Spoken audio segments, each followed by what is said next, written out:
On behalf of the Law and Culture Group and the Center for the Study of Law and Culture, I'd like to welcome you to this evening's teach-in, Occupying Law, Occupy Wall Street, the First Amendment, and the Politics of Free Speech.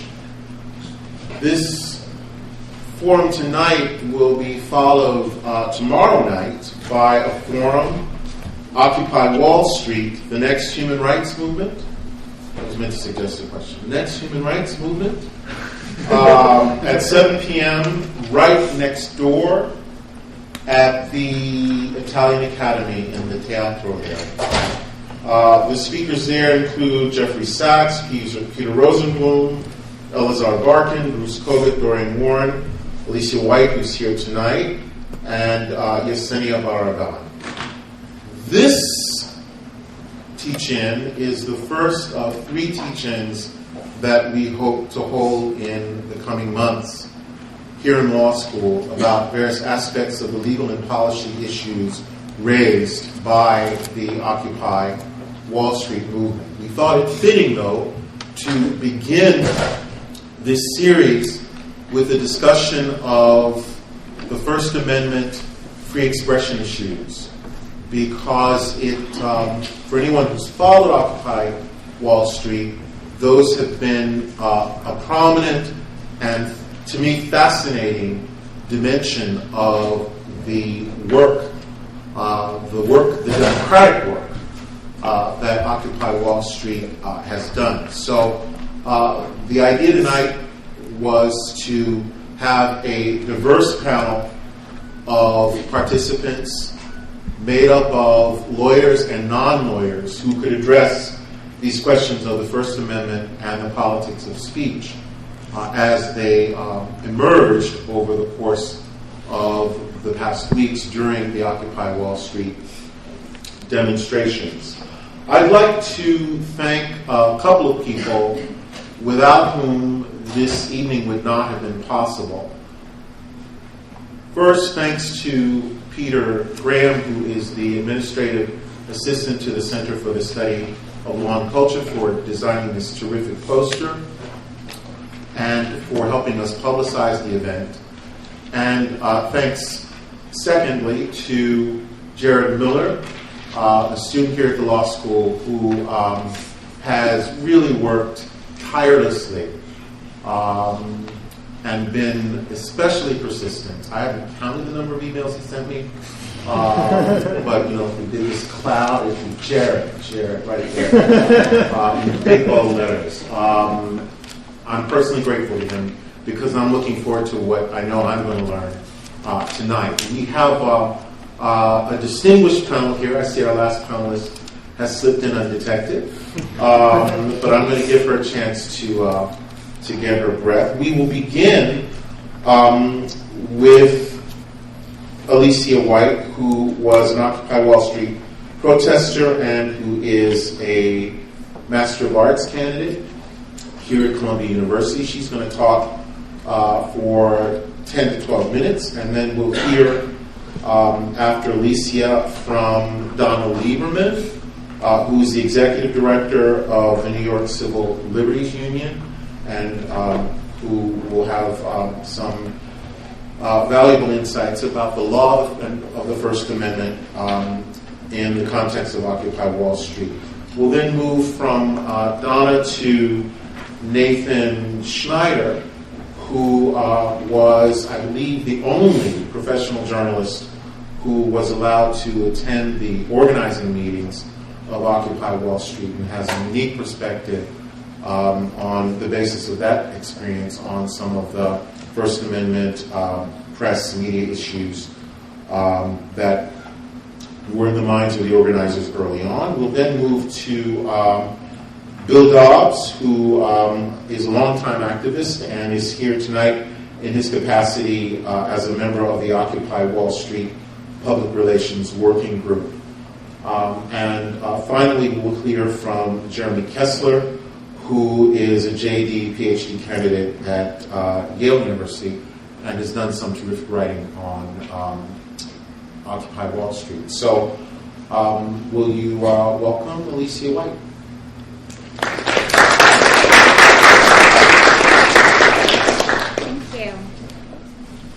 to talk into a real microphone. It's nice to talk into a I'm not tired of Occupy Wall Street jokes yet. I don't know about everybody else, but I'm still making them. Okay, so a couple things. I'm a master's candidate at the Institute for the Study of Human Rights here, and I'm not a law student. So in thinking about what I could contribute today, I decided to steer clear of telling you about the law. Because some people in this room know a lot more than me, and I know a lot about what it was like to be in the park and living in the park, especially in the first 3 weeks. I was there starting on the third night, and I stayed almost every night until the big snowstorm, and was a turncoat, and I just decided that it was absurd for me to be sleeping there. And I'm okay with that, I made peace with it. So I can tell you about the attitude toward the police department and the attitude toward the law and what it meant to be speaking freely and what free speech meant in the park and how people saw assembly. And also I wanted to talk about the use of, or this perceived use of the NYPD as a publicity tool for Occupy Wall Street, because I think it's going to become a really important discussion, and it's just starting to germinate for a lot of people to talk about ways that was useful, but maybe ways that it's harmed Occupy Wall Street to have these videos of police brutality bringing people into the protest, and how that dynamic has worked out. So to begin, I ended up going to Occupy Wall Street because of a video. Like a lot of people, I saw a video that was posted online of some people who were marching in the street and looking very inspired, and they weren't necessarily talking about something that resonated with me. I know that the economy is broken. I know that politics are ridiculous. Lots of us can vaguely identify with those things, but my issues are ones that are overseas. Things that I care about are identified more with human rights abuses that happen outside of the United States, by the United States, but not within the United States. So it wasn't something I was particularly interested in. However, I saw people protesting who looked more or less like me, young people in the street, and they looked afraid. They were walking down the street, and there were police officers with those big bouquets of zip ties that are meant to bind human beings, right, on their belts, walking proudly with these zip ties. And you had people walking down the street who were exhilarated and excited, but also afraid. And that's what struck me. It wasn't that the economy is broken and we need to fix it. It was this kind of need to protect that I felt when I was watching these videos. That's why I went down to the encampment. And then once there, got really engaged in this economic and democratic movement and decided that I wanted to be a part of it.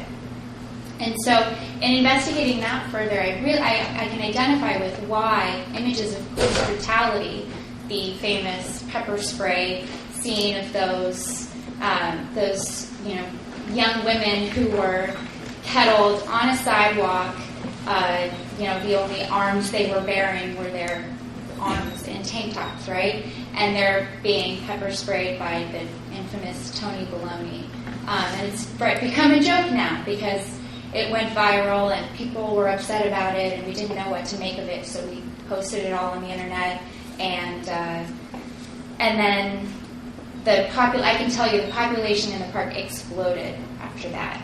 There was room to walk around and to breathe in Zuccotti Park or Liberty Square before that video, and afterwards there just wasn't anymore.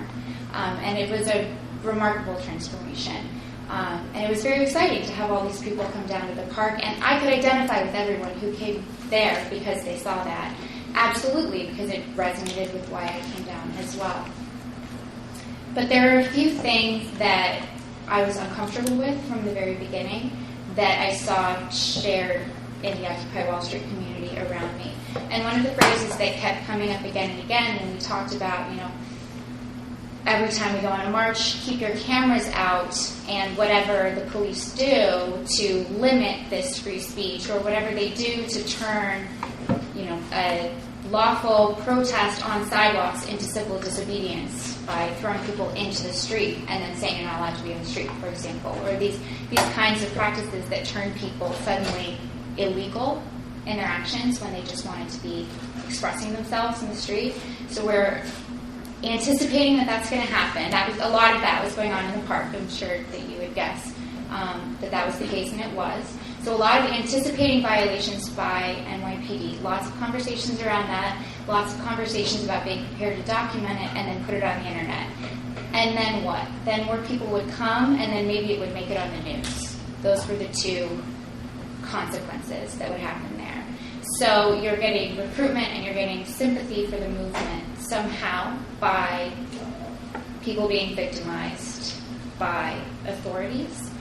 But something from the very beginning that myself and a lot of other people who have a history in social justice work or community organizing kept saying was our old favorite phrase that you can't dismantle the master's house with his tools, right? The master's tools will never dismantle the master's house.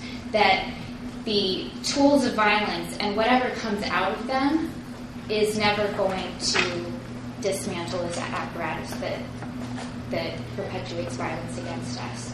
And we were articulating that at the time, but it didn't really catch on to anything. It was a little bit too out there. It wasn't, we needed more people, we wanted more support. What do? Not put it online when something like that happens? Of course you need to broadcast it. So, we all watched everything unfold on the news, and we kept marching, and we kept videotaping, and people, especially people who were coming in and protesting for the first time, developed more and more and more of, you started hearing people who are getting involved with protesting for the very first time, and there are a lot of them, which is really exciting. You're hearing people say, oh my God, I didn't know that the police were so dangerous. I didn't know that they weren't here to protect me. I didn't know that they didn't care about my rights. Lots and lots of comments about if the police do something terrible to you, you can put the video online, but there will be no legal consequences. And that's not necessarily true, but in my experience of being a community member in the park, that was the perception that I heard around me, was that a police officer could walk into the park, physically violate somebody in an absurd way, and then walk out and there wouldn't be any consequences. I saw legal observers brutalized, right? And then you keep protesting, or you get hurt yourself and you keep walking, and you don't see any consequences to that immediately, and it just doesn't seem like anything bad can happen to the NYPD. It just seems like bad things happen to protesters. So that was the kind of mental environment at the time, and through all of it for us. And now we've had this very mixed blessing, if you can call it that, of having the park raised, and of having Schncider Park cleared out. And if people, when we do questions, want to ask about how that's been good and how it hasn't for Occupy Wall Street, I have a lot to say about that.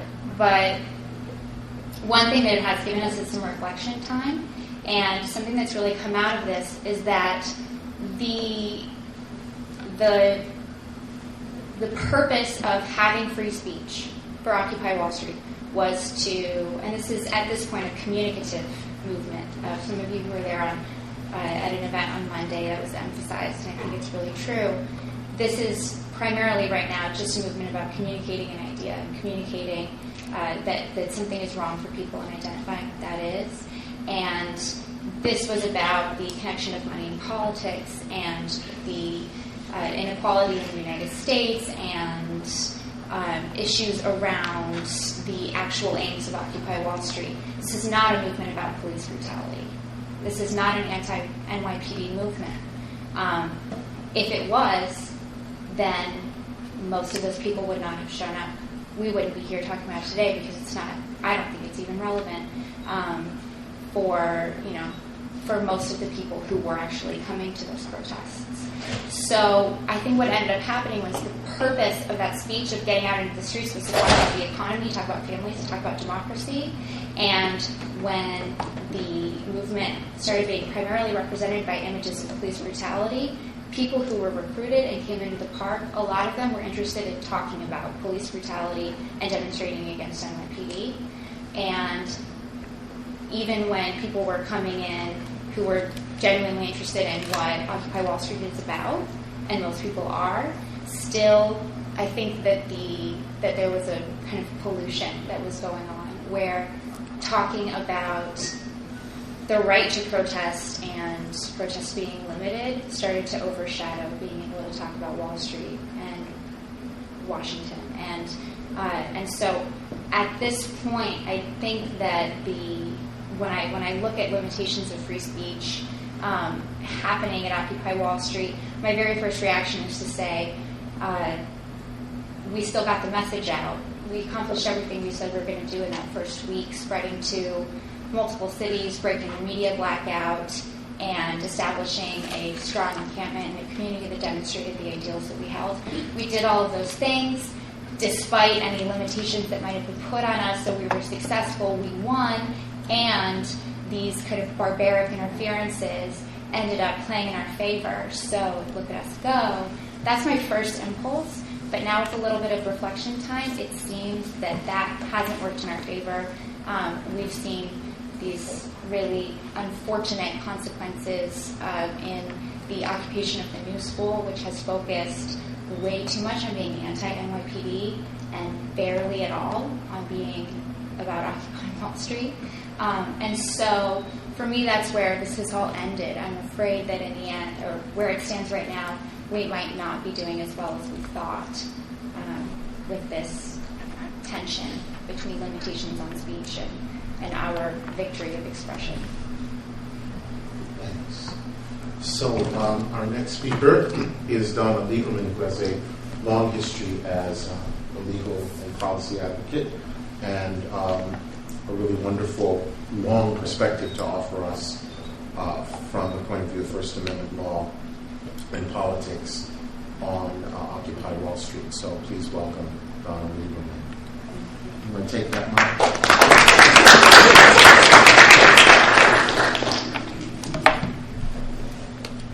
What is this, ladies first? Okay, I'll go anyway. How's that? No? Yeah. So, unlike, I think, perhaps, is this like doing something weird? Yeah. Is it okay? It's a little fuzzy, so. It's fuzzy. I just turned that. So is my thinking. Okay, how's that? That's A little better. Okay. So I'll give it up when I'm done. There's so much to choose from in talking about Occupy and the First Amendment. And rather than try to create a coherent narrative, I'll just throw out a couple of not so random thoughts. Of course, and from the civil liberties perspective, I have to say that and from a personal perspective, I consider myself, an activist, a progressive activist since, practically the day I was born. And at the Civil Liberties Union, one of the frustrations that I personally have sometimes felt is that I don't get to go to march against the war. I have to go make sure that the police aren't screwing around with people who are protesting and out in the streets expressing what I believe, because the Civil Liberties Union doesn't typically have a position on war, although I could argue for it. And so with Occupy Wall Street, as with the Republican National Convention 7 years ago, and as with the February 15th demonstration on the eve of the U.S. invasion of Iraq, the Civil Liberties Union is out there trying to protect our right to protest, trying to document the behavior of the police, and trying to ensure that the police respect the right to protest and to do some damage control on the scene and sort of looking forward, because protest never goes away. And you all know that as a matter of First Amendment law, a municipality can impose reasonable time, place, and manner restrictions on protest activity, but that it can't be content-based, and we can go into the levels of scrutiny that are imposed depending on what the government's involved in. But the government has an enormous amount of flexibility in imposing time, place, and manner restrictions, but it doesn't have unlimited power to do that. With Occupy Wall Street, it's been kind of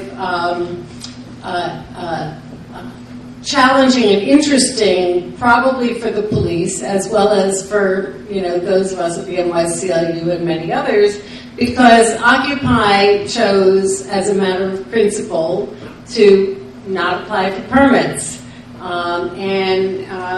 Occupy decided also, for the most part, although there are significant exceptions, to stay on the right side of the law, to not engage in civil disobedience. So we know that in order to march in the street, you need a permit. And rather than, as a matter of policy all the time, march in the street and engage in civil disobedience, Occupy would generally walk on the sidewalks. You don't need a permit for that. And rather than apply for a permit for sound, even for great bands that were willing to come out, they did the mic checks and created a way around it. So that's all clever, and was a source of enormous frustration, I believe, for the NYPD. I recall during the Republican National Convention when there was a big demonstration on the sidewalk leaving Fulton Street, that a couple hundred people negotiated with the NYPD to have a march down Fulton Street and then up Broadway on the sidewalk, and the police said, okay, you're on, go, let's have a nice demonstration or something like that. They got half a block from the World Trade Center site down Fulton Street, and out came the orange nets, and everybody marching on the sidewalk within the law was arrested. And of course, a couple of months later, with the videos of what happened, including audios of what happened, the district attorney dismissed 227 cases, all in one swell swoop, including the ones that had already been dismissed or that had been ACD'd or pled out. A rather remarkable, I thought at the time, turn of events. What we saw with Occupy Wall Street was a little bit less of the command and control approach to some of the street demonstrations, street and sidewalk demonstrations that we saw during the Republican convention, but not entirely. We saw a number of occasions where people would start out on the sidewalk and lo and behold, they'd take the streets. And the question is, well, so you theoretically need a permit for that. What are the cops to do? And it was appropriate for them on many occasions to not arrest people. They let people walk in the streets. However, they always got to their breaking point, and that's what we saw south of Union Square in the early weeks. The first police violence that I think really inured to the benefit of Occupy, which was the pepper spray incident, the orange nets again, and people were shocked. I was at that time very much involved with Councilmember Jumaane Williams, and the NYCLU has been doing a lot of work about police abuse in communities of color, and the stop and frisk activities, which are sometimes, like over 100 times a year, accompanied by pepper spray. So there I was doing a press conference with Jumaane Williams about policing tactics in communities of color, and the arrest of Jumaane and Kirsten Foy over Labor Day. And these young women got pepper sprayed at Occupy, and everybody was appalled. As well we should be, don't get me wrong, but it provided an opportunity also to talk about the violence that's perpetrated by the NYPD against communities of color, like on a daily basis. And so while I understand the desire and the need to sort of keep your eyes on the prize that you've chosen, which is the economic inequalities, I thought this was also a great opportunity to broaden the public understanding of police abuse here in New York City, as it can happen to anybody at any time when you become the other or the target.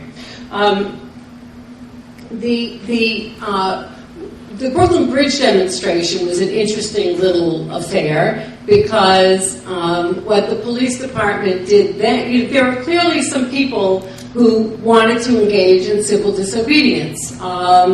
Occupy's official position, is that an oxymoron, was that they were going to march across the bridge on the pedestrian walkway, and people were not planning to get arrested. But the cops kind of, screwed up, didn't they? They at some point let everybody go onto the roadway, and a lot of people who had no idea that they were doing anything wrong, and who in fact weren't doing anything wrong because they weren't told that they had to get off the roadway, were given access to the roadway, the bridge was shut down, and hundreds of people got arrested. So it was a little bit of a, what do we call that, a bait and switch that the NYPD pulled. I don't know exactly where those arrests stand right now. I think perhaps most people haven't had their return dates, but I would hope that hundreds of those folks would be sticking to their guns, as it were, and refusing to take a plea or an ACT and fight those charges, because those arrests are, I think, unlawful. It's one thing to engage in civil disobedience intentionally, and when you engage in civil disobedience and get arrested for it, that's what you expect. You don't expect to be pepper sprayed like the kids at UC Davis, which was like, hello, right? I mean, hello, right? That was like, I think, stunning way beyond what happened at Union Square. But sometimes people shy away from talking about police abuse when people are engaged in illegal activity. Well, illegal activity, that is civil disobedience, that is nonviolent, as a matter of law, it is a violation of civil rights to use that kind of force on people who are simply sitting down. Okay? You can't use pepper spray, you can't use tasers, you can't use, force like that, when there's no threat to the officer. You can't use force to make somebody stand up, pepper spray to make somebody stand up or walk, etc. So I think I just wanted to say that because I think sometimes people have misconceptions about what the police can do in those situations. I want to talk for a minute. Oh, I'm going to run out of time in no time. Okay. So Liberty Park, what an odd duck that is. Oh, I'm told we call it Liberty Park, not Zuccotti Park. Although we like it that Zuccotti kind of is uncomfortable about being what? Liberty Square is the Liberty politically Square? correct term. Oh, shoot, I am so politically Plaza incorrect. I got to get my jargon together, I tweet, I'm proud of that, Okay, Liberty Square, do we do with it? Okay, so the law on whether you can have, sleep in tents in a park is not the greatest for those who want to demonstrate by sleeping in tents in the park. You can have tents as a form of political expression. You're not entitled to be in a park as a matter of constitutional right overnight. But what we have is all over the country, and the ACLU internal listservs are peppered with lawsuits and TROs and stuff, because many of the local ordinances that regulate who can be in the park at night and that regulate protest activities are overbroad, they've never been tested, and they're vulnerable. So in Rochester, for example, where we had a couple of weeks of really intense police harassment and arrests and stuff, aimed at Occupy, the NYCLU wrote a letter urging the city government to back off. And it's interesting, I have to admit that when we first were approached about this, we said, well, we should just, our initial instinct was like, why does the Constitution have to be a ceiling? Why can't it be a floor? I mean, just like the park. And maybe it's, as a policy matter, you should let the tents stay and let people protest. But then we looked at the ordinance. Do your homework, man. And we found that the ordinance said that the park was open from 10 a.m. till 11 p.m. or whatever it was, except when the police commissioner decided to leave it open longer. Well, that's the classic unconstitutional provision, because it vests far too much discretion in the police commissioner.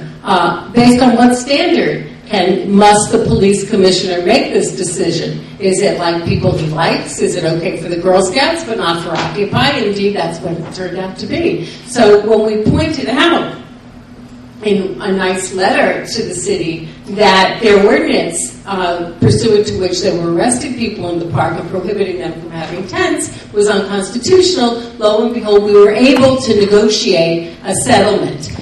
This was challenging because, we had a initially hostile city government, but who was going to negotiate? Occupy doesn't have leaders. It has spokes assemblies and stuff like that.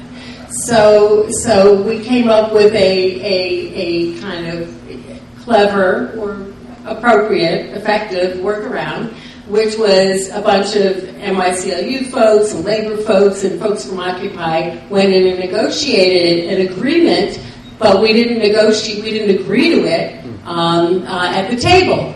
It went back to the General Assembly, and it was vetted with the General Assembly. The General Assembly loved it, and lo and behold, Rochester's got Occupy tents. It's a 2 or 3 month agreement, and there are some appropriate, I think,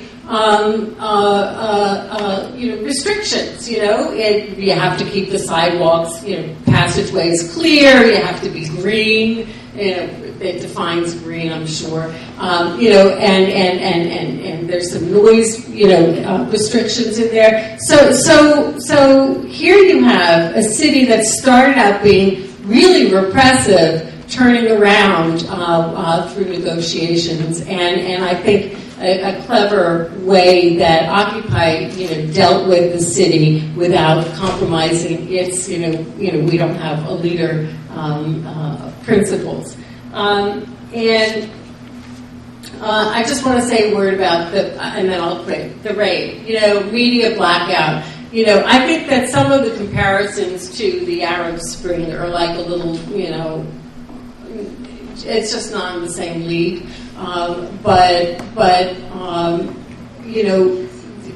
when the NYPD raids the park, the square, and does so in the dark of night, and not only imposes a media blackout, but arrests dozens of journalists, both credentialed and not. It looks really bad, and it is really bad. It's bad for the police if they're doing everything by the book. It's bad for the public because we don't find out what our cops are doing, and it's bad for the protesters, obviously, because they're vulnerable to the police where there are no public eyes on them. I'm pleased that the honchos in the world of media wrote to the mayor, wrote to the police commissioner, in protest, and of course, immediately they promulgated some guidelines which were a rewrite of the old guidelines. The old guidelines were fine. It's what they do on the ground that mattered. The issue of media blackouts is not going away. It also raises the question of who's the media. It used to be that the media were the journalists who were credentialed, but nowadays everybody's a journalist, and we have to protect the uncredentialed journalists as well. I won't talk about the surveillance, but I think it's an interesting and important phenomenon, the NYPD spying on everything that goes around. I made a map of all the cameras around the park. This is my map, you see, but I'll stop for now.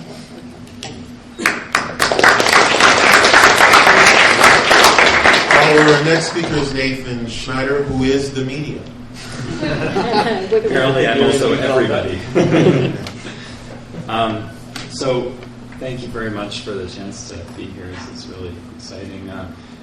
Covering this movement has been really exhilarating from start to finish.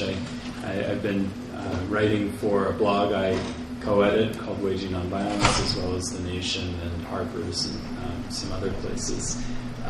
The last couple of weeks have been a little less exhilarating as one city after another has faced crackdowns and police action. Just last night I got the text at 2 a.m. telling me about Occupy Philly going down, and so the mood is kind of dark, and I've been going back to some of the early materials and trying to remember what brought people here to begin with, and one thing that really sticks with me is a video that was done in the first couple of weeks, and the title of it came from something that was said at a General Assembly through the People's Mic. The title is "We the People have found our voice." We the people have found our voice. Have found our voice. I really recommend you find it. But I think that phrase, that sentence, in its constitutional language, juxtaposed with the court-approved crackdowns, is really emblematic of the kind of dilemmas about free speech that this movement has brought up. And not being a lawyer myself, I want to go beyond the law a bit here again. I'm not the only one doing that here. But also raise moral, strategic, and political dilemmas about what free speech really means. And, of course, there have been legal efforts to defend the encampments across the country on the basis of free speech within the law, and it may be the case that it's defensible on some level. I've seen some cases work, some cases not. But on some level, to me, when I see this happening, a part of me thinks that there's something not quite honest about it. Not dishonest, but it doesn't quite capture the whole tenor of the movement. And I remember the planning meetings that I was going to. I started on the third meeting in Tompkins Square Park in mid-August, and this was more than a month before Occupy Wall Street started. The people there, most of them, knew that they were planning something probably illegal. There were civil disobedience trainings. There was a lot of discussion about what arrestability levels were, who was willing to be arrested, but there was a sense that getting arrested was likely to be part of this, that setting up tents and kitchens and all these sorts of things that they hoped to do, was not going to be smiled upon by the NYPD or even by the courts. And there was a culture of paranoia sometimes. People were reluctant to give out their names, and they observed that they were breaking the law already simply by being a group of more than 20 people congregating in a New York City park. Not all were willing to break the law or interested in it. Many planned to perhaps replicate the sidewalk encampment that had happened at Bloombergville earlier in the summer. Many of them had participated in. That was kind of skirting around the law, within the law, and managed to go on for 3 weeks. But the prevailing attitude was really wait and see. Everything would depend on how many people showed up. Whether it was the 20,000 that Adbusters had initially called for, or the 60 to 100 who were there at the planning meetings, that would make a big difference. And the exact same logic was going on in another occupation planning process I was going to at the time for the Freedom Plaza occupation in Washington, D.C., which started on October 6th. Same thing. Everything depends on how many people show up, and that will determine whether we can hold the space. This is not, a legal category. This is a tactical category, I think. And that's ultimately what happened. I remember the night of the 17th, watching the lines of around 10 or 11 at night, September 17th, the first night, lines of police in riot gear ready to charge. The commissioner comes up in his car, picks out his window. A few minutes later, everybody's gone. A tactical decision was made, as far as I can tell. As the occupation continued, of course, constitutional language became really, really very much a part of its own self-understanding and of its attempts to communicate what it's about to the public.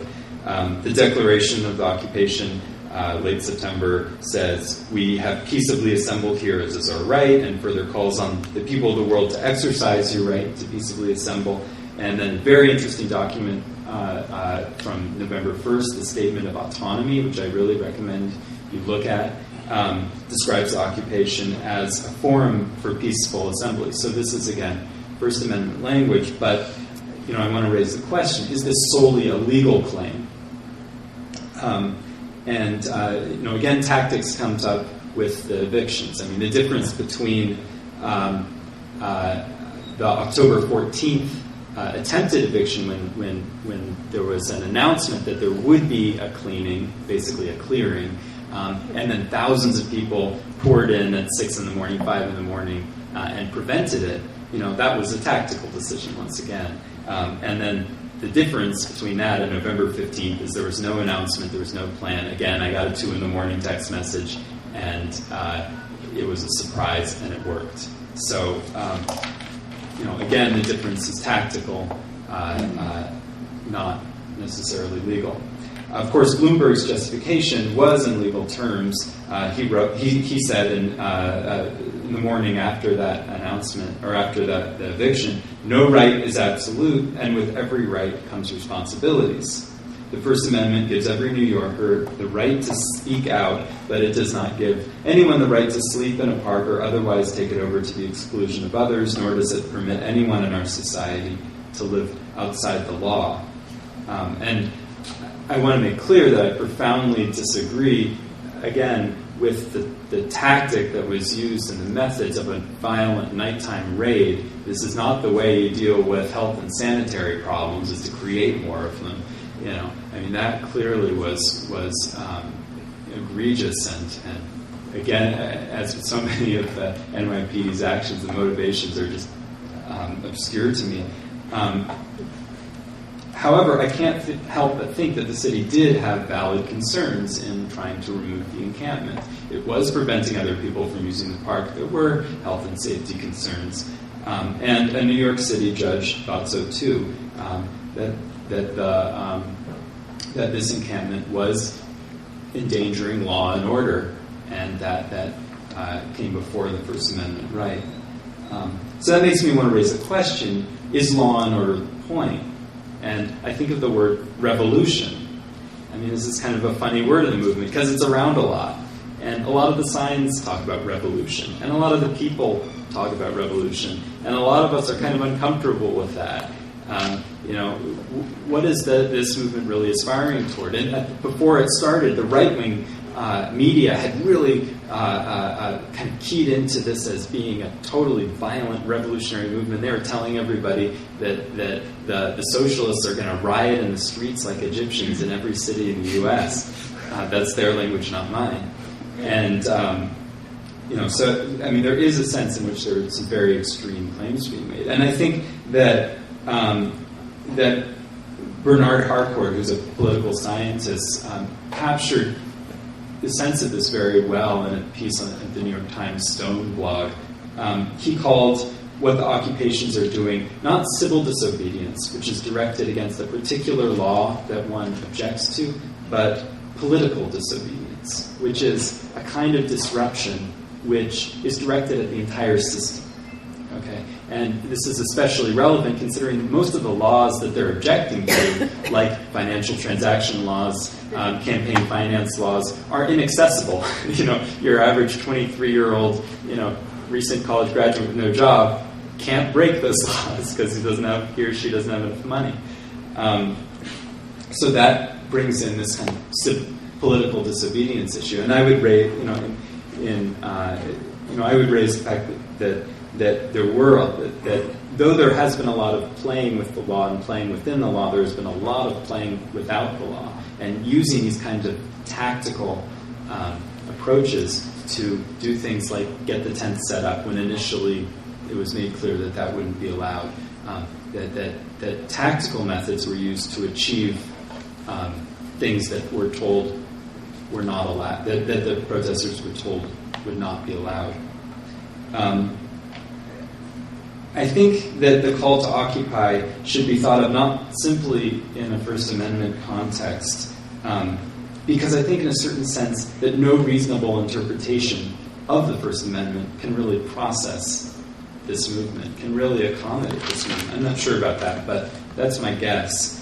That the vindication of this kind of free speech is not really, doesn't really lie in the Constitution so much as the conscience of the protesters and of the public and of the global public who are processing this movement.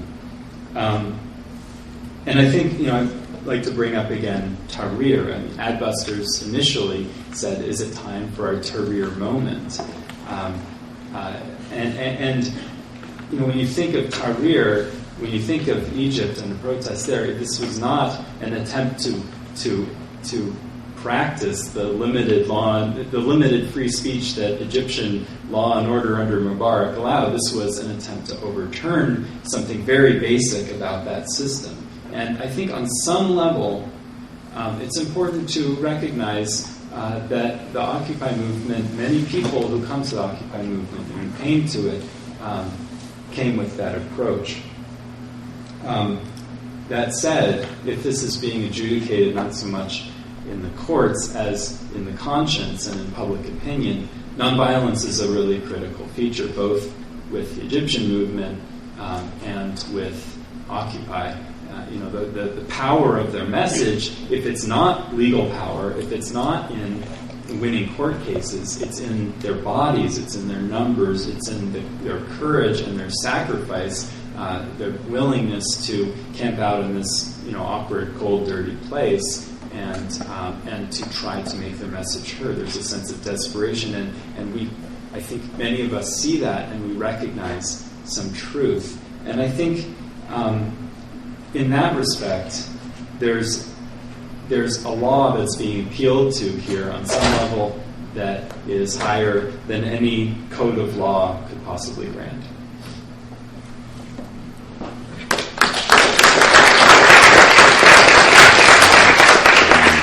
Our next speaker is Bill Dobbs, a longtime activist and a member of the Occupy Wall Street Public Relations Working Group. Welcome, Bill.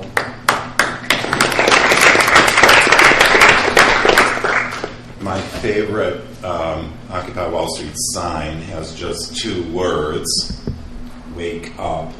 So I want to thank the organizers for putting this together and also everybody for being here, because this is about the biggest thing that I've seen come down the pike in my life. And I think it's got to be at the core of what kind of hope there is for the future. So it's great that everybody's thinking and talking about this odd thing that happened on a little patch of land downtown. I'm speaking for myself. Anybody who knows anything about Occupy knows that no one can do anything except speak for themselves. I heard about September 17th a few days before. I got an email about it, and I thought, oh, that sounds curious, because I get lots of emails about protests. And I went down there, and it was a little diffused and odd. There were several things going on at once, some of which I never quite figured out what they were about. But there was a teaching about economics followed by yoga. And at some magic moment, the crowd moved up Broadway past the barricaded bull statue, encircled by police protection, past Wall Street, which was completely locked down. You couldn't get in unless you could prove you lived or worked there. And we ended at Zuccotti. I was hooked and was down there every day. And since the first week, I started helping with press relations, media relations work. If somebody had asked me in August, do you think it's possible to have a demo and hang out and have a little camp out on a piece of land in the financial district, I would have said you're out of your head. So every day down there was a little like a dog year. It was an amazing, and it still is an amazing, wild thing, even if it all seems stranger than it did with all those people. But somehow it's reverberated. There's been a huge effort in Occupy to make our own media, create video, stream it, web stream it, all these various platforms that I won't name because a lot of them are brands. That's extremely popular, getting our own stuff out there. What almost got neglected was the relations and help for mainstream media, in part because a lot of occupiers are either neutral to antipathetic towards those kind of media outlets. But as this protest, there was never really a blackout, but as it started to take off, fortunately more people joined that effort because the reach of mainstream media is much greater than 30,000 people an hour, or 30,000 people at any given moment on live stream. But even after hundreds and hundreds of reporters were down there, it was never just a wire service story or a few outlets covering it. It was really a huge, huge story. If the concept that Occupy is about is as big as this table, about one thumbnail's worth has come through. So there's a huge amount to think about and understand beyond the little bits that go through the mainstream media. I mean, I'm really happy that it got so much coverage, but I'm also conscious of what it is to try and push a concept and a message through the eyes of these giant media organizations. The First Amendment. And maybe it's worth saying that I come out of a lot of organizing around anti-war, against the death penalty, the gay movement, and a lot of AIDS activism. The First Amendment certainly is crucial to protest and democracy itself, but it is, as other speakers have noted, the NYPD and the First Amendment are on a collision course. My examples also come from the summer of 2004 when the Republican convention was in New York City. There were mass arrests using the infamous orange netting. Some of those people were scooped up were just on the sidewalk. They had nothing to do with any possible protest whatsoever, but this really was a whole control strategy. The Great Lawn was refused for a giant rally in a dramatic and bold move by the Bloomberg administration to make sure that the Great Lawn remained a lawn museum.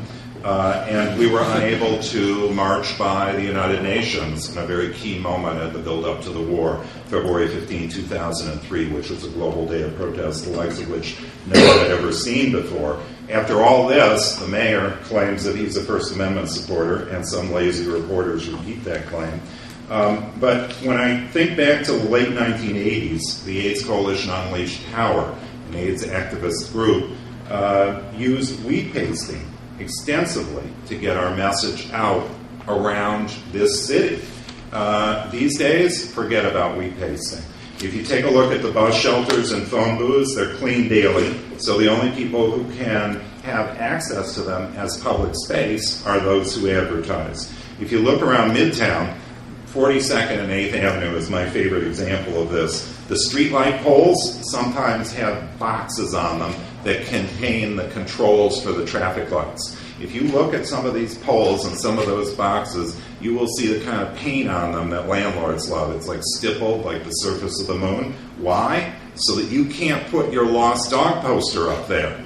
So they've taken back another use of what is public space. So you can't even use it for expression, let alone live performance or protest. The public space is for commerce only. A lot of the civic purposes are gone. Large gatherings, they're okay if it's a sports or music event. But if you got more than about 25 or 50,000 people, it's a nightmare to get a space for a cohesive gathering like that, as Donna can attest. Broadway and our streets meant freedom. Now they're police surveilled, regulated so restrictively that they've become like privately owned shopping centers.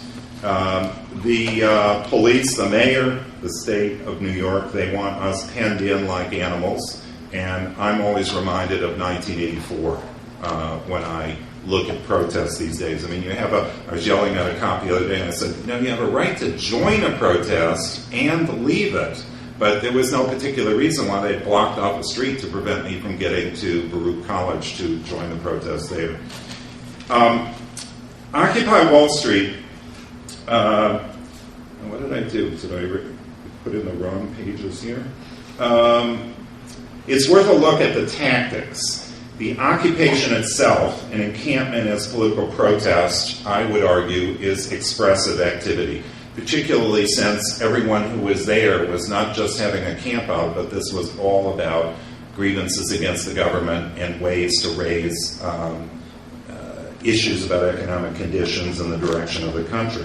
The other main tactic was as simple and as ancient as walking on the sidewalk with signs and chants. Perfectly legal, as long as you don't interfere with pedestrians or block the entrance or egress of buildings. It's protected by the Constitution. No permit, as Donna said. People went out in those early weeks for opening and closing bells at the Stock Exchange. We call them bell marches. And the hope, I can't get inside everybody's head, but the hope of those marches was that passersby would look at the signs and that they would hear the chants. However, for their efforts, we rang up hundreds and hundreds of arrests because the police decided, instead of accommodating the constitutional right to protest, they would work to suppress it. Occupy Wall Street is a really passionate commitment to get its voice heard, however, and those marches, as simple a form as they had, sent tremors into the financial district skyscrapers with some of the most powerful people on the planet having their offices there. And this is part of the explanation for why those arrests were made, that people getting together actually have some power. It's a very important lesson. Amidst all this police repression, Occupy Wall Street continues its organizing, espousing nonviolence as a means to build a just and humane society. If the NYPD wanted to seize a megaphone early on, the human microphone sprang forth, which is captivating, empowering, and maddening all at the same time, if you've ever been around it or used it. But it's great in a pinch. And the General Assemblies are also an ancient form, not unlike Vermont town meetings. And for me, they evoke, again, ACT UP in the late 1980s, at a time when people were dying of a disease without effective treatment, and, most importantly, of government neglect. ACT UP arose powered by anger and the pleasure of camaraderie and cruising. Now, Occupy Wall Street arises also at a time when politicians, institutions have failed us. It, too, has lots of anger. Crushing student debt, lost homes, jobs, bleak future prospects. But on the plaza, or on Liberty Square, there is tremendous energy and camaraderie that comes from working together in this volunteer undertaking. Much of Occupy's energy has gone into what I call an outcry about economic conditions. And the hope is that other people will pick up pieces of the work. We get hammered all the time. What are the demands? Well, right now we've actually gotten some people excited, and it's folks like you who are going to have to say, what matters to me? You want to make sure that student loans could be discharged in bankruptcy? Well, it's going to take a pack of people working on that. We don't talk about class much, certainly not a large number of poor people who are a permanent underclass in this country. And then there's the rising middle class. Will it ever arrive? Somehow we are the 99% lifted off into the stratosphere in those first few weeks. And we're finally talking about who gets what, who has a safety net, and who gets thrown under the bus. The mayor and NYPD have been continually faced with decisions about protecting and accommodating constitutional rights or to suppress protest. And often they've chosen to suppress protest and arrest people. And if you ask me what's behind that, that's a way to destroy protest and hope that the issues that cause people to be angry will go away. They're not going away. We, the people, get power from assembling ourselves, and that's why everything and everyone was removed November 15th in that raid under cover of darkness. Even the means of enlightenment was attacked. 80% of the library's books, the People's Library, were destroyed or gone. That's from a count last week. Occupy Wall Street has been inspired by populist uprisings, certainly the Arab Spring in Spain. I don't draw direct parallels, but there's certainly a lot of inspiration there. And if feminist, civil rights, and gay struggles have much to say about legal equality, Occupy Wall Street is picking up a beat for economic justice that has gone unheard for a long time.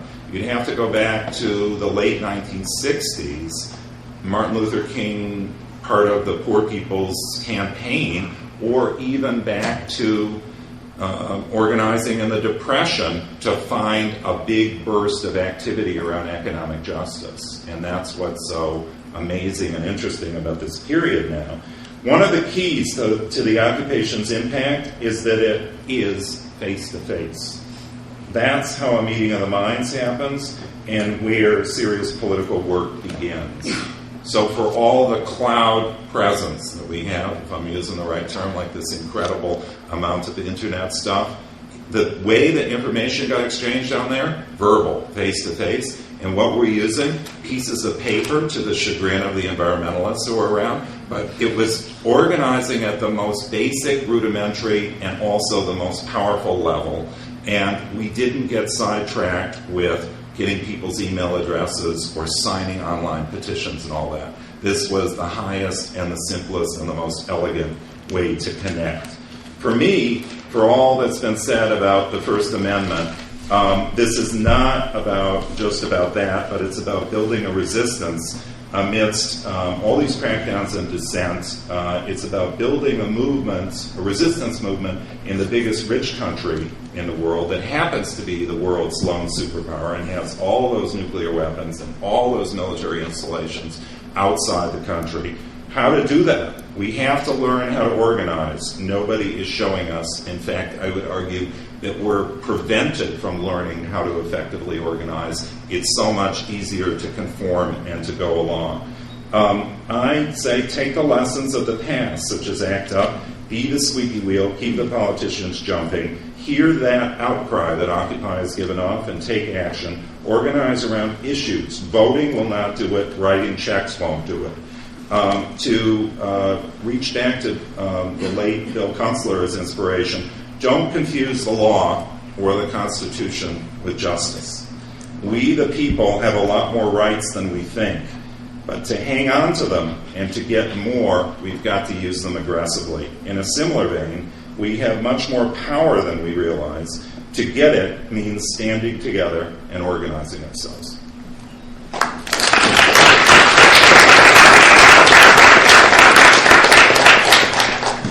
Our next and final panelist before we move to Q&A is Jeremy Kessler. I hope you're thinking about questions that you want to put to the panelists because we should have a pretty good amount of time for open discussion. So welcome, Jeremy Kessler. First, I just want to thank Professor Thomas and Jared Miller for putting together such an amazing panel. I'm afraid I'm not sure I have that much to add to all of these really beautiful and insightful presentations, but I do want to talk about, we've heard about the law already from an actual expert, and now using my prerogative as a student who doesn't know that much, I want to talk a little bit about the law and its relationship to social movements, mainly because I feel that there is a little bit of timidity that we've even sensed in a number of the presentations about, well, what is the relationship between Occupy Wall Street and the law? Should there be a relationship? A lot of people are breaking the laws. A lot of people down there in the park say they don't like the law. So maybe we're going to embarrass ourselves if we try to kind of, say that Occupy Wall Street is in some sense a lawful movement or in some sense has a place in the history of American law. And that's sort of just what I want to try to resist a little bit. So I want to make 2 points about social movements in the law. The first is a general point. And it begins with the fact that is obvious to anyone here at Columbia Law School who reads their casebook, which is that law changes over time, and it changes a lot. What casebooks aren't always so good about pointing out is that often when law changes, it changes because of social contests that are happening far from the carefully guarded doors of courtrooms. These social contests, as anyone who is interested in American history, and we've heard some examples of past social contests already tonight, are rarely polite affairs, from women's suffrage to labor to civil rights. Successful social movements antagonize, they name their enemies, they push the envelope of the law, and sometimes they even break the law. However, although these movements frequently do challenge the law, it would be wrong to think that they're lawless or to consider them lawless. In fact, they challenge the law because they have a vision of the future, because they have a sense of what the law should become. If a movement, as we know, is truly successful, its vision becomes reality and the law changes. Most of the kind of great legal achievements of the 19th and 20th century that very moderate people who do not necessarily like Occupy Wall Street embrace were the cause of very divisive, often very violent confrontations. So this is in some sense kind of happily weak sauce compared to sort of some law-generating social movements of the past. So my first point is that law changes and that those social movements that shake the law also shape the law. My second point is more specific, and it's about the law of protest itself. All I mean by the law of protest, instead of just talking about the First Amendment and getting into these questions of whose First Amendment, what I mean by the law of protest is the combination of courts, police, and regulations and statutes that all come together to regulate the way groups may express themselves in protest in public. And what I want to kind of just quickly go through with a little capsule history is that not only do laws change in response to social movements, like the women's right to vote or racial equality, but the law of protest has changed over time in response to social movements. So in other words, protest changes the law of protest throughout American history. And so I'm just going to try to go very quickly through the capsule history of how I see this unfolding. So ever since colonial times, as we know, from the Tea Party on, right, the people have assembled out of doors beyond the halls of power to make their voices heard. Obviously, there was no First Amendment back in those days, back in colonial times, but there were also no professional police forces. The only way for the government to break up assemblies of citizens was to call in the militia, and often when militiamen were called in to break up early colonial assemblies, they would refuse to do so, precisely because it was their brothers and their friends who were part of these sort of organic, rabble-rousing assemblies. So back then, you kind of had a sort of free-for-all that I'm sure had real problems, but also had real political possibilities. Over the course of the 19th century, you see the increasing professionalization of the police. By the last third of the 19th century, amidst the massive depression, you have for the first time, arguably the second time, depending on how you kind of parse Reconstruction, the first time a national standing army is sent in, and it's sent in to crush highly organized labor strikes. By the early 20th century, the law of protest was incredibly severe and narrow. In an age of laissez-faire capitalism, right, we've all heard about Lochner and this kind of thing, the Supreme Court insisted that public space should be treated as property owned by the government. Just like a private owner, the government could forbid trespassers on its land. When local officials did allow groups to meet, these officials would restrict them to carefully guarded free speech zones. That's what they were called. They're the clear precursor to the designated demonstration zones that have come back 100 years later to the Republican National Convention, to the Iraq War protests. It was only in response to massive labor unrest that I would say even most liberal Democrats have forgotten about in the early 1930s, that brings you the New Deal, that you also start to see the judiciary put meat on the bones of the First Amendment's right to peaceably assemble. In 1939, as I'm sure some of you know, there was a case called Hague versus CIO, when the Supreme Court invalidated, for the first time, an attempt by an official, the mayor of Jersey City, to bar labor organizers from meeting on public property. Public spaces such as streets and parks, the court wrote famously, quote, have immemorially been held in trust for the use of the public, and time out of mind have been used for the purposes of assembly. So that's 1939. But the folks who really push hate, who really say, okay, that's some nice language, the people have assembled their time out of mind, what does that really mean, are the civil rights activists. These activists pushed the boundary at Hague, they assembled out of doors, they sat where they didn't belong, both in public and in private spaces, often in violation of public safety laws, trespass laws, breach of the peace laws. The Supreme Court, in the kind of Warren Court heyday, responded surprisingly positively to these actions, and they reversed dozens of local convictions, including that of 5 African-American men who staged a silent protest in a whites-only public library, and 187 black students who assembled near the South Carolina State House and were arrested for breaching the peace, just for being on the sidewalk. What is very striking to me about these decisions is that in them, protests that could have been construed as civil disobedience, right? We often hear about civil disobedience in the civil rights movement. These protests could have been construed as civil disobedience. They were not. The court chose to read them as a lawful assembly, even though the local laws interpreted them as acts of civil disobedience. So here I just want to import some kind of quasi-legal definitions. Assembly I want to call when people gather together in a public place to talk, to deliberate, to express themselves. Civil disobedience is when a person, as we've already heard, is when a person purposely breaks a law and submits to arrest in order to exemplify the injustice of that particular law.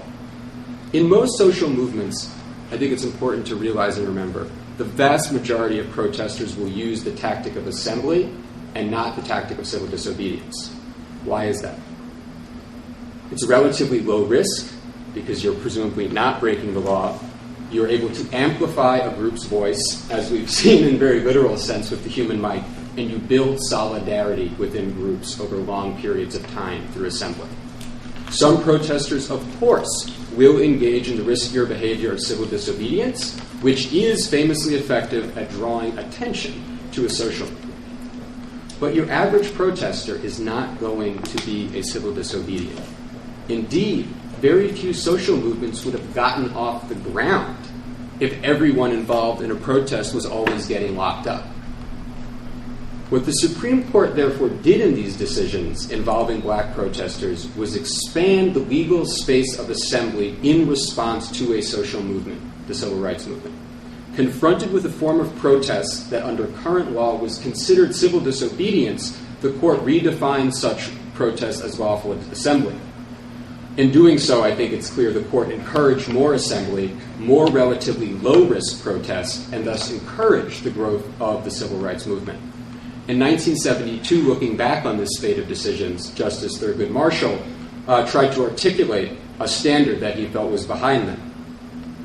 This is a 1972 case. And what he explained was that as long as the manner of the people's expression was, quote, compatible with normal use of space, so as long as you were reading at a library, even a whites-only library, eating at a diner, even a privately owned diner, standing on a sidewalk, it would be unreasonable for the government to restrict such expression. This compatibility standard put the burden on the government to show that it was a truly weighty reason to criminalize assembly, to turn a peaceful protester into a civil disobedient.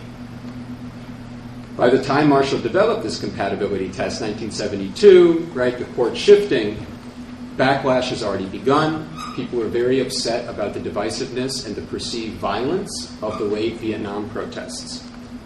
You get an increasingly conservative judiciary, which rejects, in a series of decisions, the compatibility test, and returns gradually to a laissez-faire vision of public space as property. It is then that courts reason that government, like any other property owner who possesses legal title to a space, has the right to impose reasonable time, place, and manner restrictions on the people's use of its property, even on a sidewalk or park where protest presence is compatible with the traditional use of that space. That doesn't matter anymore. So today, as we've already heard from people who know a lot more about this than I do in the day-to-day, these reasonable time, place, and manner restrictions have come to include complex systems of permitting in which citizens must seek pre-approval from government officials and pay fees before they may acquire a permit to assemble. What's more, as we've also heard, and particularly since 1999 in Seattle and 9/11, we've seen increasingly militarized police tactics that are used to control and disperse assemblies, whether they are permitted or not. On the streets of Manhattan today, we've heard lots of examples of this. You can watch as metal barricades, motorcycle cordons, mesh netting, and riot police are used not just to get people off the streets, but are used to disperse people from sidewalks, to intimidate them, and essentially, as Bill was suggesting, to kind of break the back of a march preemptively. So, in closing, I just want to suggest that the contemporary law of protest, which requires extensive pre-clearance and subjects protesters to military police tactics, marks a striking reversal of the changes in the law of protest wrought by civil rights activism not too long ago. While the Supreme Court in the 1960s converted many acts of protest that were once called civil disobedience into more sustainable acts of assembly, today protest activities that look to most reasonable people like acts of assembly, congregating in parks, marching down sidewalks, are converted into acts of civil disobedience by the courts and the police. One reason why the Occupy Wall Street movement may at times seem so dismissive of the niceties of the law of assembly, even as early as this summer when they were planning it, may be that as a social movement, a historically significant social movement, it is diagnosing this absurd situation. A situation in which peaceful assembly, explicitly recognized in the Constitution as a form of obedient, lawful assembly, has become a tactic available only to disobedient citizens.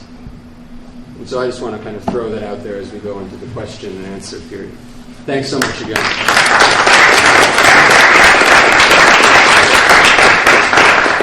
Okay, while the rest of you are thinking about questions for the panelists, I'll exercise the moderator's prerogative. We've heard some great stuff. Bill, I was particularly struck by this image you offered of the encampment as political protest, or as we would say in First Amendment doctrine, the encampment as symbolic conduct, as expressive conduct. And it seemed to me to resonate even more powerfully as Jeremy was offering this historical perspective, because it strikes me that Occupy Wall Street has done the work it has done against the backdrop, A, of the privatization of civil society, indeed the privatization of the very idea of the public, to the depoliticization of mass movement, so that mass gatherings are about spectatorship or consumption, and 3, the illegalization of political protest or peaceful assembly that Jeremy described so well. So I'm curious to know what you think about how Occupy Wall Street can be viewed and built on, right, as a practice of a certain kind of freedom and the assertion of a right to be a political public, and the right to to a political public, especially in the context of the city and of a certain understanding of the city as something whose denizens have a right to, right? The right, full access to the city is something that is unique to urban life. Given the dispersal and what appears to have been a successful, if temporary, breaking of the back of a particular expression of political public solidarity, where do we go from here? And how can the forms of lawmaking that Jeremy and some of the rest of you describe be amplified and expanded beyond Liberties Square? There are really two battles. One is the battle over the right to protest, and then there is the battle over why people came to Liberty Square. And as Alicia was getting at, nobody is really seeking in any significant way confrontations with the police, because then the story, if you just look at it from a media perspective, which is quite a bit different than change and changing attitudes and all, it becomes a story about the cops. That's the last thing you want when you're trying to go after some of the greediest people in the world. But this is part of their strategy, which is suddenly we have NYPD and all these stories or all these things about sanitation and internal camp issues, which was the right-of-center media way to pull the protest off its, to blunt its impact about income inequality, greed, corporate influence. I'll stop.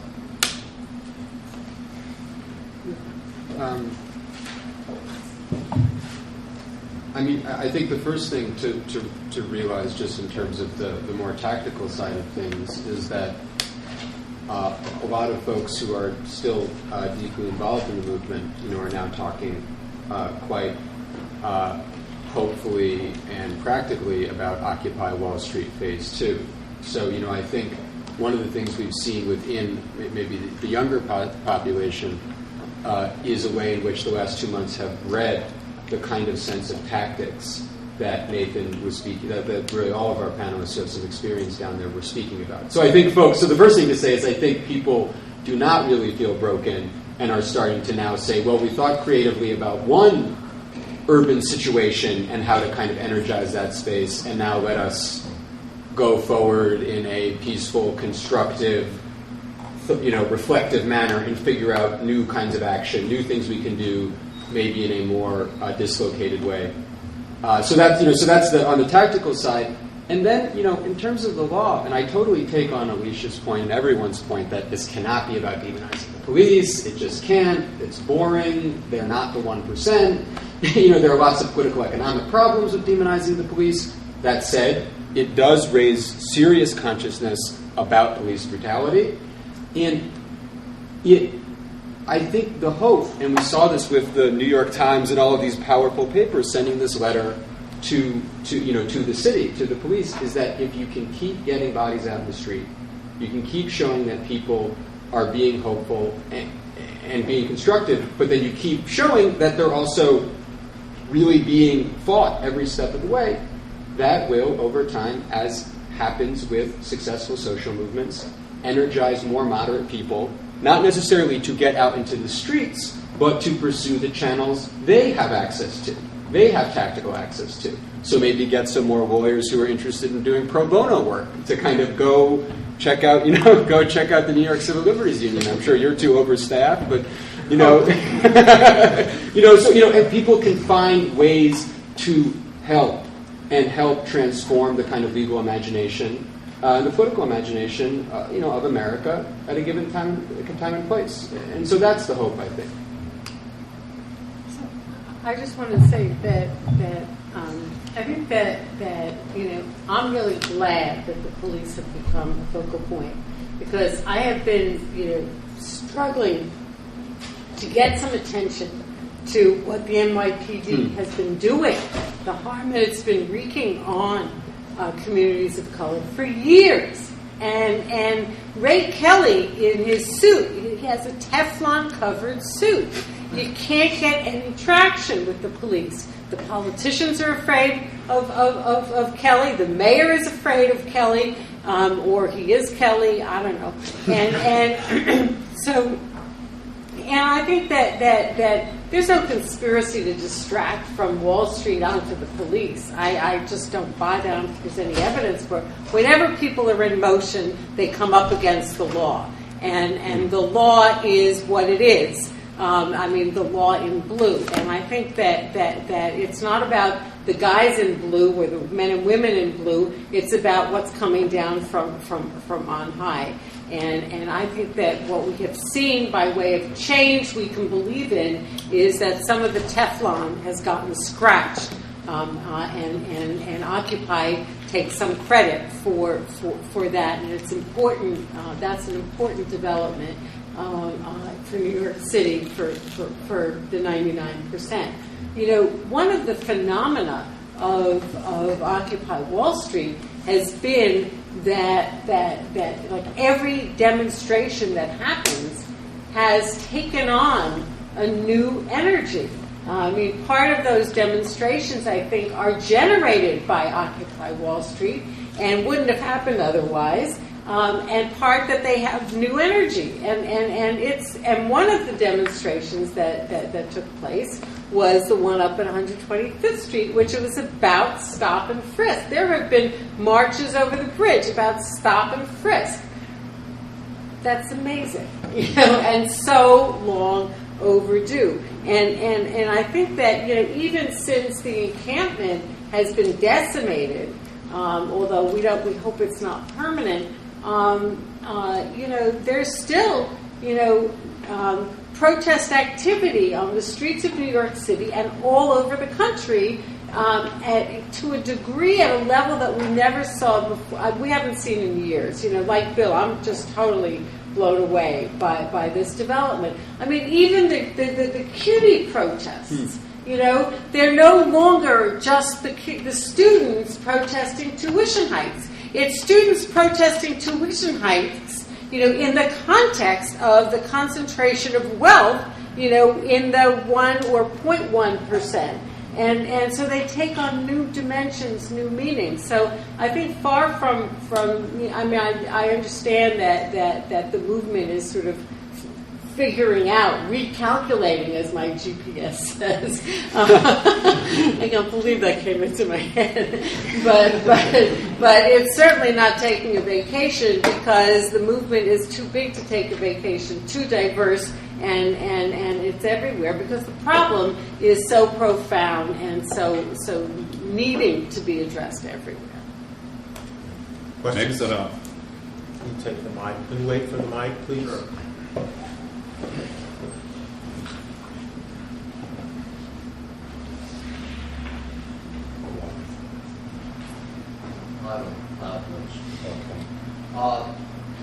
I work in a media outlet that's located on Wall Street, and I observe what happens down there more or less on a semi-daily basis with colleagues throughout the entire time. And I'm very happy to see reflection start, because obviously what blew my mind most, aside from the positive energy and the optimism that I see today from the people who experienced it, was the fact that the polls showed a significant amount of the public active. That blew my mind completely. And to me, that has to be built on. And I want to raise questions that critique the General Assembly method. As someone who experienced the 60s, who remembers participatory democracy, who was in SDS, who also was involved in the Vietnam Veterans Movement, the anti-apartheid movement, I was in Seattle, I've seen the General Assembly methods coming out of that form. That is not a form for the mass public to participate in. The working class person or lower middle class person, the person who is supporting this, in those opinion polls, who's been most devastated by what's happened since 2007, 2008, cannot come and spend 6 hours in something that would be, as I remember from being in SDS meetings for 6 or 7 hours in the late 60s, would be an interminable, and you guys have a much better form these days than we did. It would be quite a grueling experience. They don't have the time. So I think that and frankly, there should have been tens of thousands of people out there instead of the thousands that came. And that's the question I have. Is this form, because people are very much ensconced in the power of the form, they're very radicalized by the form, yet this form may not be applicable to masses of Americans. And as a question, and also I think the form of how these things are being conducted right now, and I go back now to the 60s, as we move on, I think the empty vessel theory of talking about these kind of questions of tactics and operationalizing ideas coming out of this experience has to be changed. Because just hearing you guys talk, and I'm sure a lot of people who have a lot of experiences, it ain't going to cut it. People have to think about more interesting ways to have a broader dialogue about these issues as we move on. I'll put myself on staff. I think the first thing that I would note on that is that the General Assembly, the GA, was not intended to be the primary mode of communication, decision-making, or the primary experience of Occupy Wall Street for people getting involved. And I don't think it ever became that.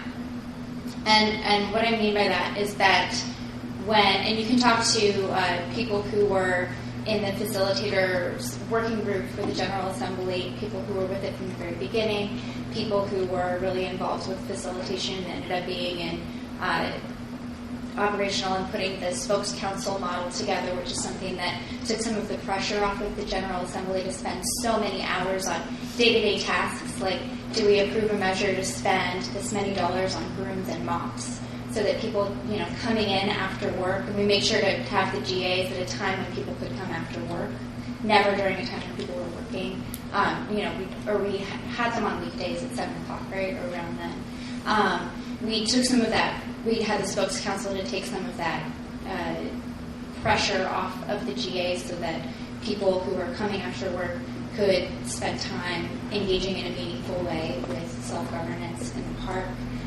People who were operational, putting the spokes council together, even if you talk to those people, the original intention of the GA was not to have a group of 1,000 or 1,500 people all being able to offer opinions at almost any length on whether or not we spend a certain amount of money on a proposal of which most of the people in that group know nothing about. Because they haven't been involved with those working groups consistently. So people who are even more familiar, and I've participated in more GAs than I want to remember, and have brought proposals in front of, I'll be so real with you, right, in the colloquialisms of my generation.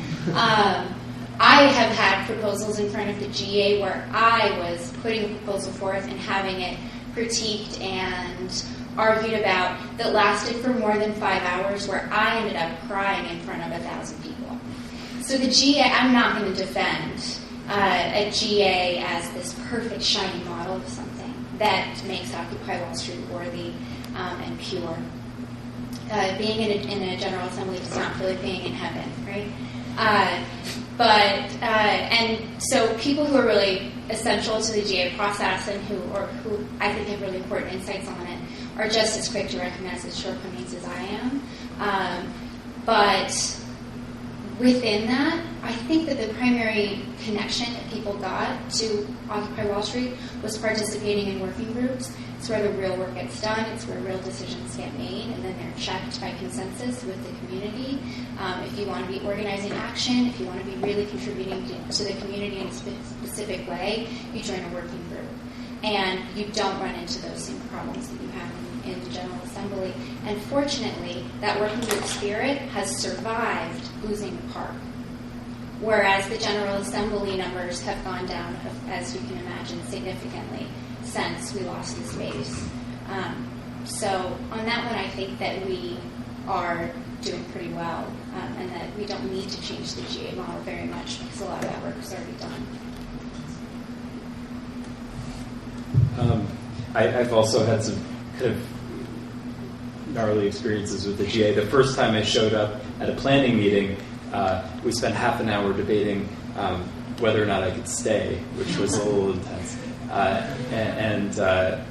But it ended up, and you know, through that process we went through, there was a lot of really nasty debates before the 17th.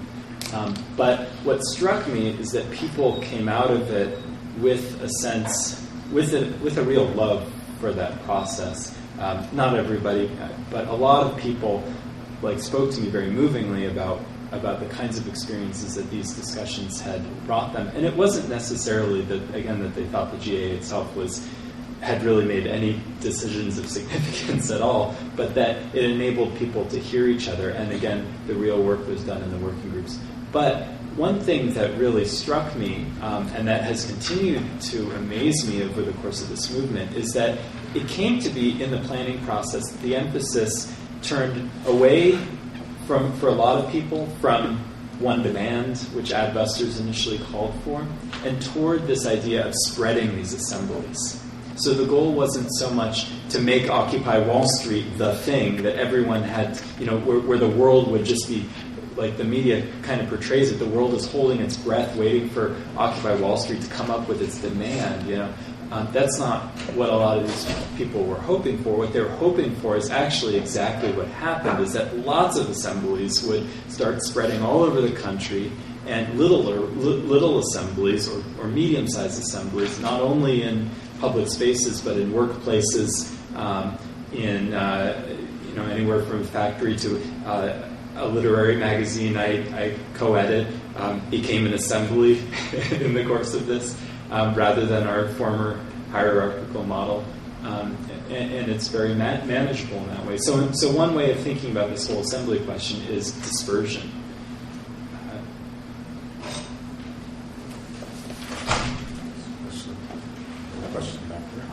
I've heard anecdotally about.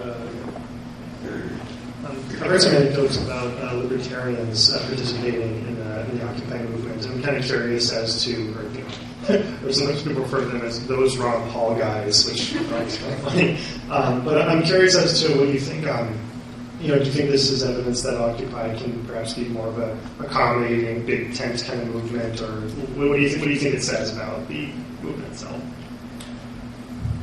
The populist outcry that is drawing across the political spectrum. The first day there were supporters of Lyndon LaRouche down by the Bull, although Yippee, Aaron Kay was not so happy to see them, and I think he ran them off. There were at least two, and one of my colleagues said there were actually four fringe Republican presidential primary candidates who separately came to the press table to tender their card. And what's so fascinating to me about this is that they thought there was something for them at Occupy. And there is, there could be. Like, this populist outcry runs very, very deep about economics. In the back. I'm sorry, was there someone else?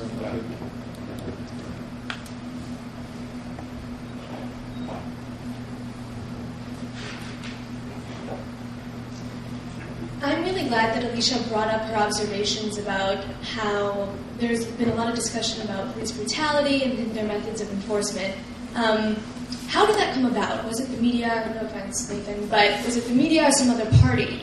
And this is sort of a question to both Bill and Nathan, who have both been there since the inception. Has there really been a transition to anti-police as an anti-police movement, or is it still a movement of pro-voicing of grievances and issues? I would just start to answer briefly by talking about the Monday after the first pepper spray incident. I was on the plaza or the park or square or whatever. I call it plaza. and in the morning, all of the news people there, were looking for the pepper spray girls. Really, oh gosh, it just made your stomach turn. The kind of, bloodlust of my profession. It was disgusting, and they just wanted to interview some girl who was on the video. I found, a pepper spray boy. They didn't want to talk to that person. But then, over the course of the afternoon, the pepper spray girls, all took off, because they'd been pepper sprayed and they kind of wanted to relax. And then those same reporters started asking somewhat deeper questions like, "Why are you here?" And so the process that I saw, and I saw this repeated with every incident of police stuff, is that there would be a moment of violence. The reporters would rush to that because that's what they know how to do, and then once things got boring, they would start asking other questions, and that's when I think people really started getting attracted to what this movement was saying. I can add to that briefly. My experience was, of course, one of being initially interested in issues of kind of this feeling of threat by the police that drew me to the park, and then I got involved with the actual purpose and the story of Occupy Wall Street. I think that was a common experience for a lot of people. I don't think that there was ever a point where anti-NYPD took over in Liberty Square. I do think that there have absolutely been times where it has threatened to take over the conversation, and small examples of times where it absolutely succeeded. But fortunately, none of those examples really lived in Liberty Square, things that happened around it.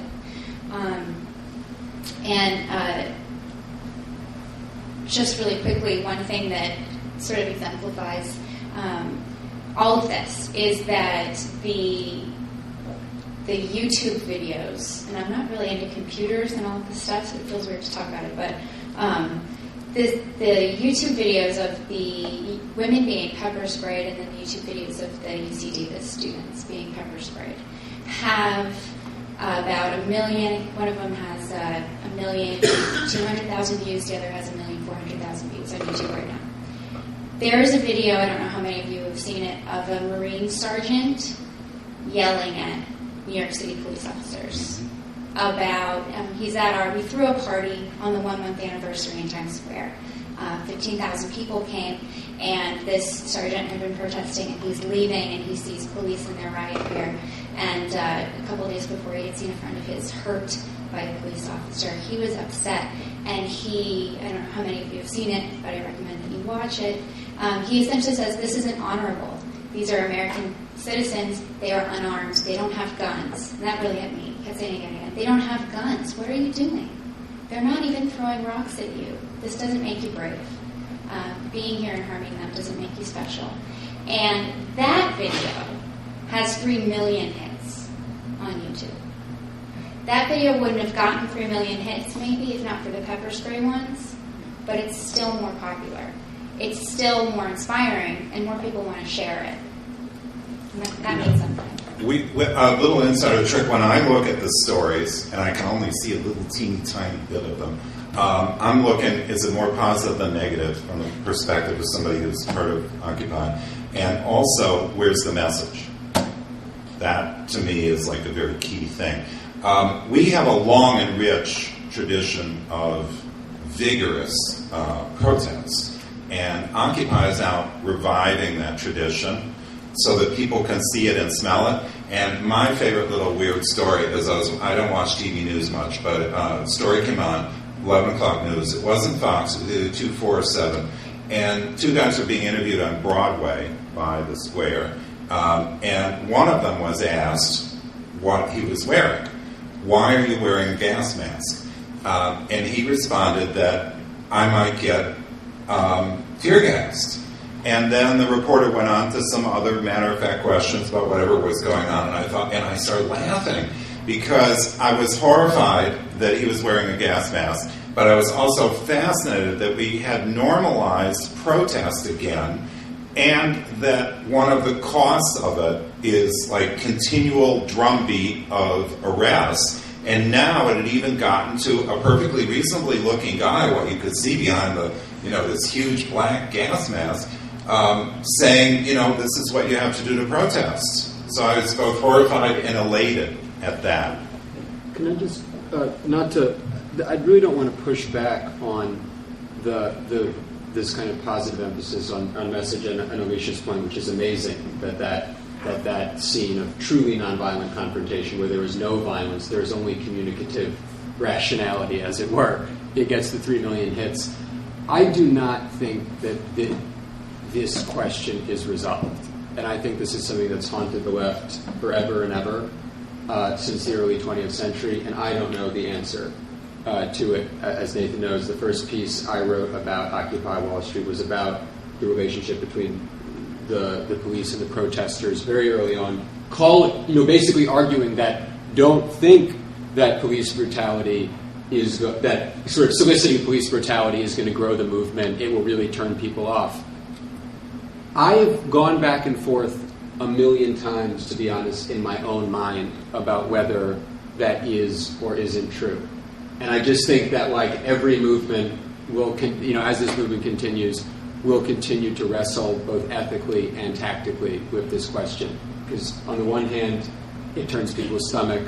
On the other hand, there's no doubt that without the pepper spray girls and the Brooklyn Bridge, you get what you got in October. So I just think it's like a thing that people just need to keep thinking about, just as American citizens, how they feel about it.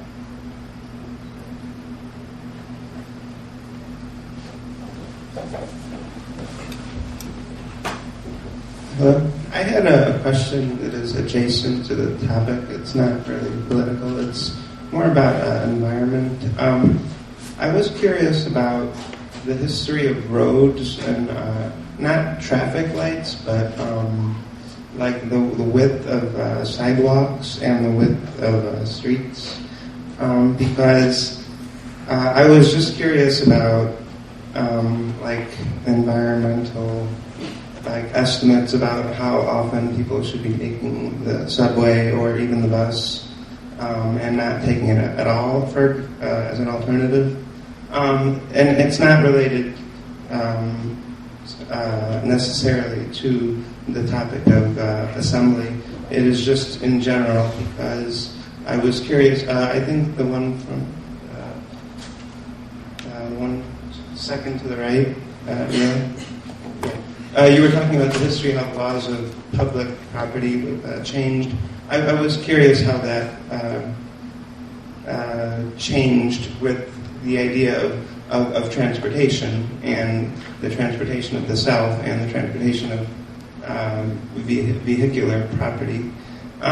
Just because I thought it would help with alternative or more conservation for environmental energy and local pollution and that kind of stuff. That's all. It's not really a question. It's rhetorical. Thank you. Just the one thing I will say about that is that folks and First Amendment type lawyers and thinkers are quite cognizant of the fact in which the way in which new forms of transportation do affect urban space and do affect where it is most efficacious to protest. There are some very interesting First Amendment cases about protesting in airports. And that's obviously very interesting because the airport is not something that used to exist. The airport is where a certain type of person can be found that you want to reach. Are they public spaces? There was this Occupy the Subway thing. I obviously think that there is some sensitivity to how do you penetrate new environments with speech. So that's it's not an ecological concern, but I think it is very sensitive to the way in which urban ecology does change. Let's go here.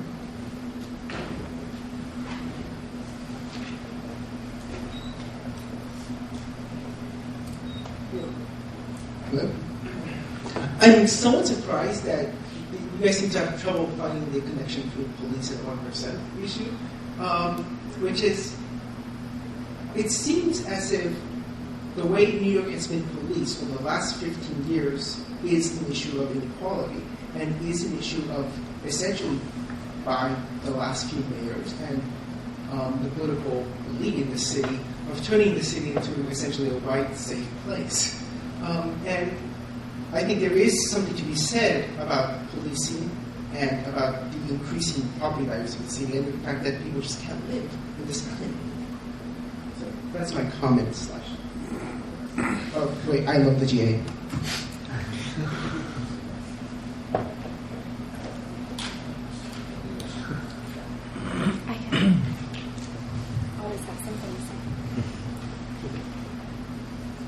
I think that, and I'll pull a Susan Sontag and contradict something that I said earlier, for the good of all.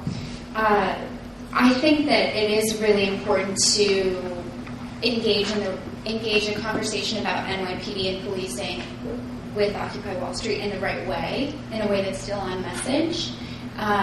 In conversations about, like, Occupy Wall Street and our economic and our democratic conversation is about systematic victimization. And when you're talking about the police in New York City, the narrative is overwhelmingly one of systematic victimization. And that's absolutely relevant. It's always going to be relevant.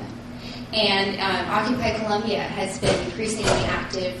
We had a GA at Barnard today.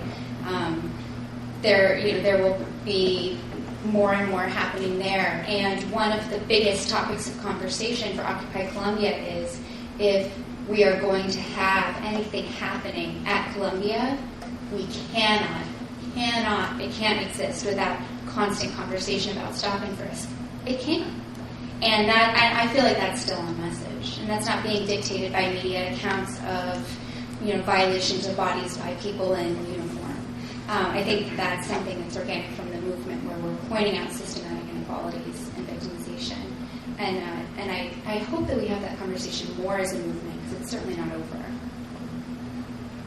I think that point is really important, and I've had the chance to go see a lot of the different assemblies around the country. Not a lot, but a number of them. And what's so cool to see is that a lot of the forms and trappings and people's mic and finger wiggling is common to a lot of these different assemblies, but the issues are always different. And I think that there's some logic to saying that, okay, for Occupy Wall Street, maybe police brutality isn't the main issue. But when the assembly starts in a community where that really is the main issue, they do that and they take it up. And I was just in the Bay Area and I saw Occupy Berkeley and Occupy SF and Occupy Oakland. Each one had totally different issues on their minds. And they were all, of course, connected to Occupy Wall Street and wealth inequality and corruption and the other main issues that Occupy Wall Street represents. But the assemblies, as autonomous units, we're focusing on what was most important to them. And I think it's important going forward, again, as we have this profusion of assemblies now, that they do that they take it upon themselves to focus on what they care about. One last question? I'm sorry, did you, Jeremy? Maybe we could get one more after Joe. Okay, it's two questions, and one question and another question, and then back to the panelists. Yeah. Just relying on your knowledge, is there a good website for resources about being arrested, or just as a protester? Is there a good one-stop shop? It's free. It's usually free. To be arrested? Okay, that's good to see. Actually, the NYCLU has some good information on our website, nyclu.org. There's an app, I'm Getting Arrested, that's really good. You should put it on your cell phone. And actually, we're in the process of developing an app that derives from I'm Getting Arrested, which is I'm Getting Stopped and Frisked. That will be available fairly soon, and we hope will help us capture, those moments that have been so effectively captured in Occupy Wall Street, but are really happening in the shadows in communities where the police have turned it into a police state, and they have. There's some very good material on the ACT UP New York website about civil disobedience. Okay, one final question. It's right there with the hand. Hi. So my question is maybe a little bit relevant because we're in a law school right now. I'm a third year, and as I'm looking to apply for jobs, I'm finding that there is a dearth of opportunities for lawyers to be involved in activism. And so my question for you guys, each informed by your own unique experiences, is how would you see that law and lawyers can interface with the Occupy movement as well as activism in general? Very good question. Those Kirkland and Ellis fellowships that are posted up there on the bulletin board, they're not just for going to legal aid and legal services who need you, but they could be used for going to places like the NYCLU, which is in desperate need of legal assistance. People who can work on these issues. It's really hard to be a lawyer and be politically active. It really is. A lot of people, work at legal aid and legal services and Bronx Defenders, and it's hard in those positions to see the forest from the trees. I know I've been there.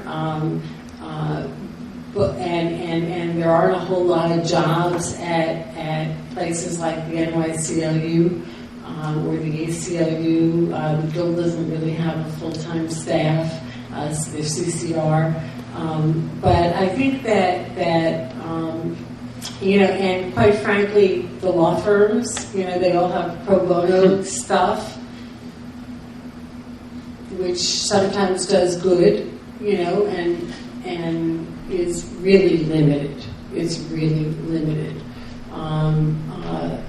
But I would urge anybody who's thinking about, sort of what their career stuff is and wants to, do something socially useful with that degree, to really try to, tease out a fellowship, so you don't make the big bucks immediately, but so that you can write your own ticket for a year or maybe two, and figure out a way to sort of get some bucks to do some good work as you get a little bit of training. It's hard. I don't know how people sort of spend all this money for a law, but I don't know how people sort of spend all this money for a law degree and find a way to be useful to society. I feel like I'm one of the lucky ones, but I don't think it's easy. I'm sorry, that's not very obvious. I think you should form the People's Law Office, I mean, this is also really obnoxious coming from someone who's on a Ph.D. stipend, but for a number of years, so I don't have to go and look for one of these fellowships, which I take one of the forces of your question is that there are actually very few of these fellowships. They're highly competitive. Not to be too Occupy Wall Street and political economic, they're not always going to the people who need, they're going to folks who might have other sources of funding or other ways of supporting themselves, as many competitive things do in this society. And so, this is not a feel-good thing. It's really tough, but I do think what it calls people's attention to is that, everyone kind of has to decide how much money they want to make. How much money they're able to make, how much money they need to make, how much money that they have, and make. People start making really tough choices. I see a lot of my friends kind of not seeing those fellowships and trying to figure out, how they compromise and how you bundle together a kind of life that you can feel good about, and you can support yourself. But I think the thing that Occupy Wall Street maybe helps with this a little bit. This may be too rosy-cheeked, but I hope that it's taken the veil off. I think the shame a lot of people feel talking about these basic economic issues. I think more people today in our age group feel comfortable saying, I don't know how the hell I can do what I want with my life. I don't have the money to do it. I don't see how I'm going to make the money to do it. That's not to say everyone who has that complaint is deserving of all the money in the world, but people at least should be talking about it and be conscious of it. I commend to you a piece that I saw in the National Law Journal. Catherine Franke, who's on this faculty, who wrote about the role of lawyers in derivatives and all that stuff. It's terrific. I also applaud just thinking about what the values are, because I was reading a piece, I think it was just online on the Times website, about elite schools, particularly Ivy League ones, where Occupy has sprouted, and this is causing angst about career choices. Because when I was in college, it was not cool to go to business school at all. And then there have been all these decades where it was like a great thing to go to business school. Law kind of escaped, it wasn't neither here nor there. But we got to start thinking about that, because a lot of these lawyers, they create problems. That's said by somebody who put his time in classes with seating charts. Right. Many years ago, the great British cultural theorist Stuart Hall reminded us that politics is not first and primarily about the pursuit of interests, that politics is not even first and foremost about the pursuit of specific issues, but that politics is about the imagination. Right? It's about how we imagine ourselves in relationship to one another, in relation to the state or the government. Right? And like the movement that the panelists have been so generously discussing with us this evening, it seems to me that tonight has provided the people in this room, each of us in his or her own way, with some space to think about how we might imagine ourselves differently. And it's been a success precisely because of the space it's provided us in this building of all places to do that necessary and intellectually stimulating and pleasurable and solidaristic work. So I'm sure that you will join me in thanking the panelists for doing a terrific job, and thank you all for coming out.